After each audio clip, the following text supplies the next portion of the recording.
श्री गोकुलनाथ की जय हो। श्री हरिराय जी महाप्रभु जी की जय हो। श्री गोपेश्वर जी प्रभु जी की जय हो। અને જેમને માટે થઈ અને શ્રી ગોપેશ્વરજી પ્રભુને નિમિત્ત કરી અને આ પત્રોનો એક ગ્રંથ પ્રગટ થયો છે એ વલ્લભ કુલ પરિવાર કી જય હો। શિક્ષાપત્ર 27 શ્લોક 8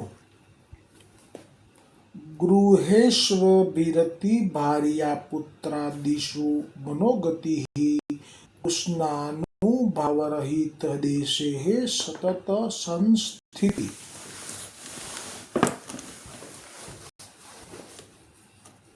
શ્રી હરિરાયજી મહાપ્રભુજીએ આ પત્રના શ્લોકને ગોપેશ્વરજી પ્રભુને જ્યારે મોકલ્યો તો ગોપેશ્વરજી પ્રભુએ જાણી લીધું કે આ આવનારા બાળકોને પણ સમાધાન થાય એવું આપે આજ્ઞા કરેલી છે। તેથી આપે એનો શબ્દાર્થ કરતા કહ્યું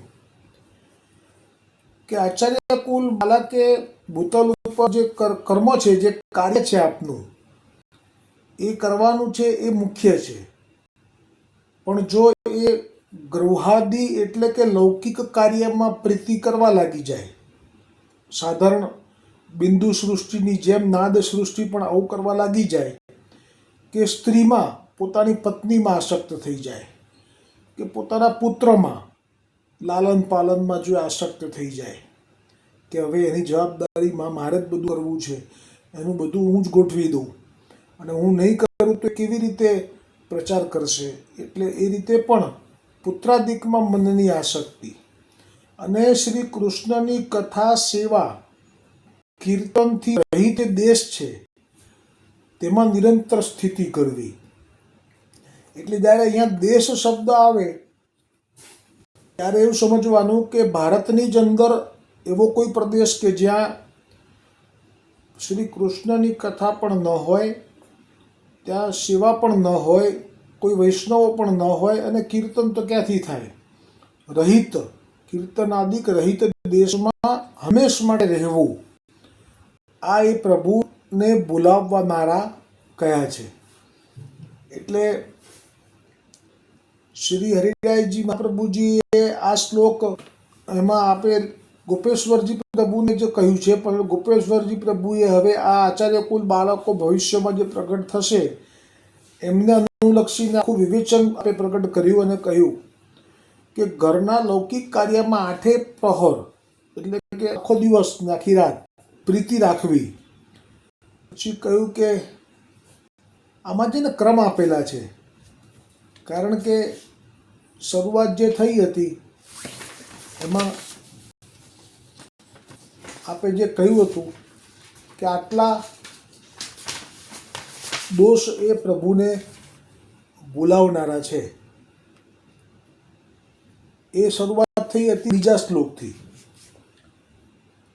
એટલે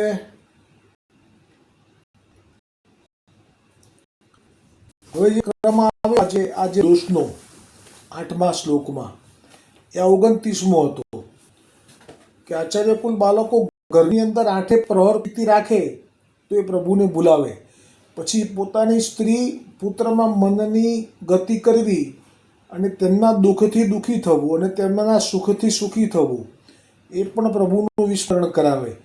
શ્રી કૃષ્ણના અનુભવ રહિત દેશમાં રહેવું એ સર્વ પ્રભુના વિસ્મારક છે।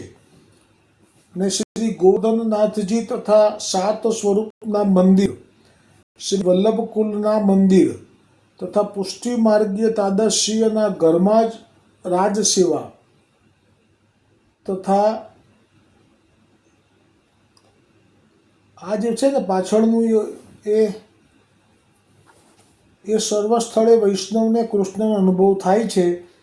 જે સ્થળે પુષ્ટિ માર્ગીય રસાત્મક પુરુષોત્તમ શ્રી કૃષ્ણનું સ્વરૂપ બિરાજમાન નથી, ત્યાં ભગવદ વાર્તા કથા સેવા કીર્તન થતા નથી, તેવા સ્થળમાં સ્થિતિ કરવી એ બાધક છે। પણ મૂળમાં આ જે છે એ 30 સુધી છે, આમાં પછી વધારાનું કંઈક મૂક્યું છે।